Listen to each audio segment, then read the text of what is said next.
মৌত কারো কাছে মিস কল দিয়ে আসে না। দুনিয়ার কোনো ব্যক্তিত্ব নাই, একজন ব্যক্তিত্ব ছিলেন, মৃত্যু যার কাছে পয়লা আসতে হয়েছে। আল্লাহ নিজে বলছেন মালাকুল মৌতকে, বন্ধুর কাছে যাবে, অনুমতি দিলে ঢুকবে, নাইলে ঢুকবে না।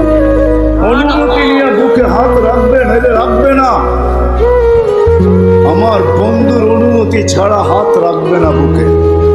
একজনই দুনিয়াতে ব্যক্তিত্ব ছিল যার কাছে অনুমতি নিয়ে আসছে, কারো কাছে আজ পর্যন্ত অনুমতি নিয়ে আসে আর আসবেও না। সত্য এটাই। এই জন্য আসেন, ওই জান্নাত, এটাই আমাদের ছোট জীবনটার উদ্দেশ্য। এই জন্যই আল্লাহ ডেলি ডাকে, 5 বেলা ডাকে, গ্যারান্টি দিয়া ডাকে, সিল লাগায় ডাকে। ইদা সালুহা সালুহা সাইরুল আমাল। 5 ওয়াক্ত নামাজ যদি এই উম্মত কমপ্লিট করে দেখাইতে পারে, তো আল্লাহ আমাদের নবীজির সাথে ওয়াদা করছেন, আমিও আপনার উম্মতের জীবনকে কমপ্লিট করে দেখাই।